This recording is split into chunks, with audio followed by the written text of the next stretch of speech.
coming to visit? Scout doesn't always come to visit.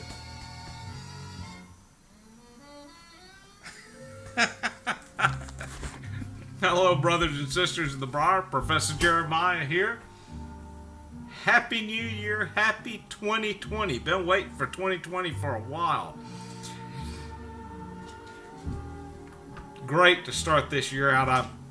I have a new day planner and a little journal. The journal is like a 5-day or 5-year journal, and each day you have a kind of little thought and you expound upon that. I've been waiting for 2020 to start it. I just couldn't start it in 2019. I just waited to 2020 to start it, and so I'm kind of excited about that. I'd show that journal to you, but I realize that my phone's sitting on it right now.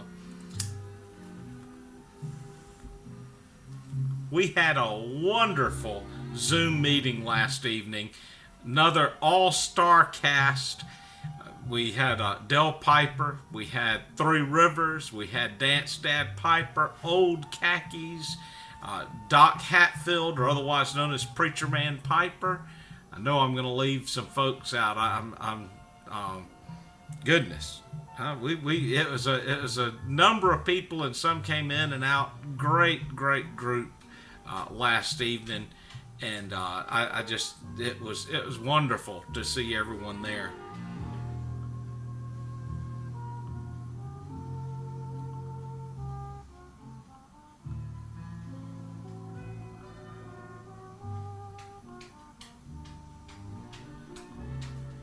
Smoking some butternut burley that I'd gotten from Randy, and I just have to say I've been enjoying this blend. I normally just have smoked a little bit of the sample that he gave me, and I've been enjoying it. Still haven't really decided where I fully stand on it yet, and I might end up buying a couple of more ounces here just to keep it going and keep trying it out, just to have something a little different.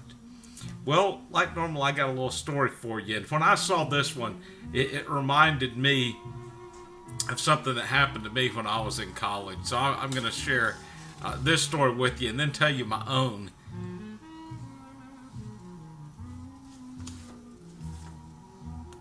A college student was in a philosophy class which had a discussion about God's existence. The professor presented the following logic. Has anyone in this class heard God? Nobody spoke. Has anyone in this class touched God? Again, nobody spoke. Has anyone in this class seen God? When nobody spoke for the third time, he simply stated, then there's no God. One student thought for a second and then asked for permission to reply. Curious to hear this bold student's response, the professor granted it, and the student stood up and asked the following questions to his classmates. Has anyone in this class heard our professor's brain? Silence. Has anyone in this class touched our professor's brain? Absolute silence. Has anyone in this class seen our professor's brain?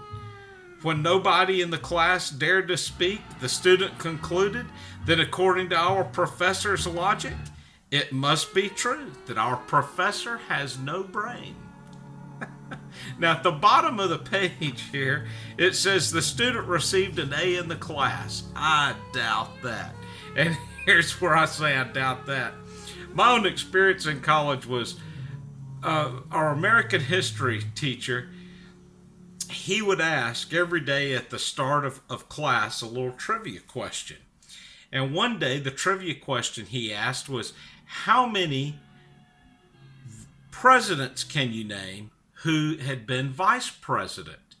And so a couple of people in the class started naming off people, and I realized that one was being left out.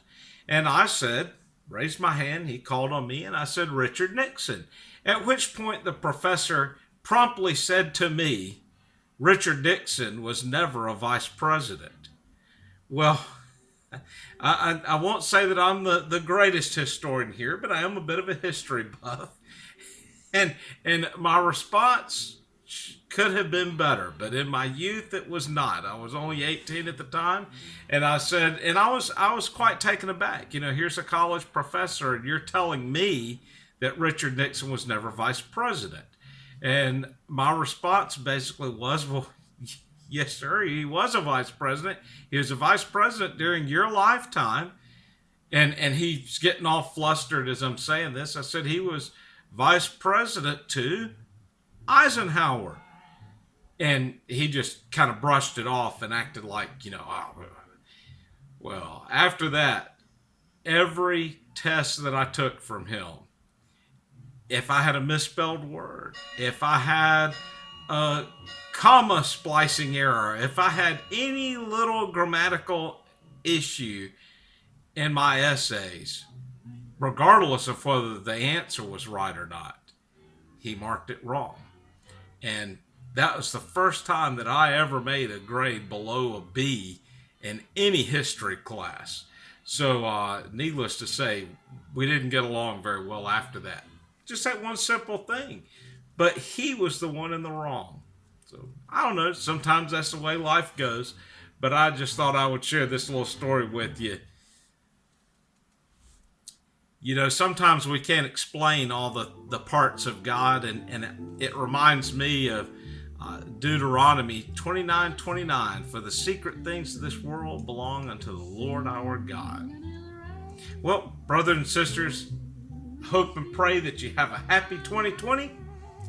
God bless.